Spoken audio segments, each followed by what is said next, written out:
Welcome everyone, here's how you lock WhatsApp in your iPhone. So the first step is we're going to open up the clock app, yes the clock app.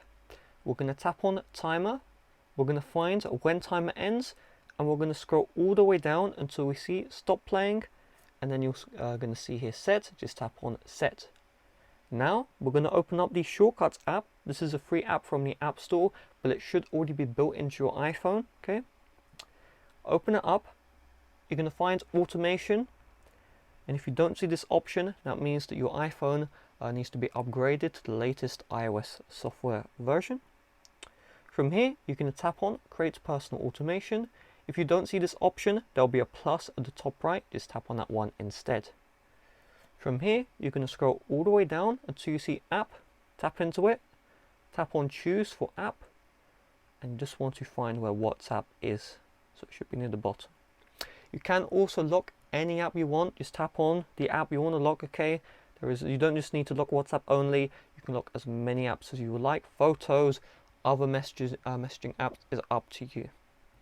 Then tap on done. Then tap on next.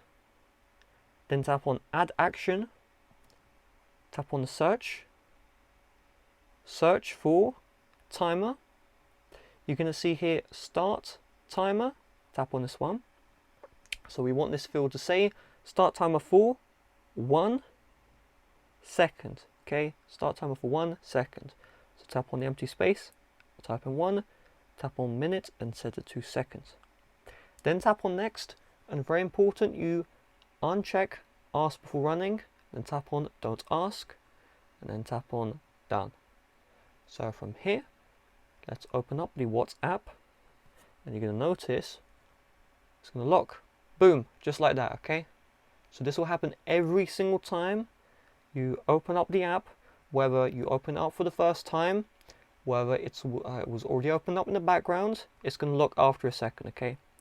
Now, that 1 second, you may be like, well, someone could see my messages in that time. If that's the case, just go to some submenu inside the settings before you exit out of the WhatsApp. So every time you reopen, no one will be able to see the message logs. Just keep in mind though, are you really at a risk of someone viewing your WhatsApp messages? Just think about that. If that is the case, it could be the case. If you have a husband or whatever, although why would you hide the messages from the husband? I'm not going to get into your life, you do you, but the best tip is just go into settings if you absolutely must not have anyone see who you're messaging. So with that being said, thanks for watching. See you guys later. Bye bye.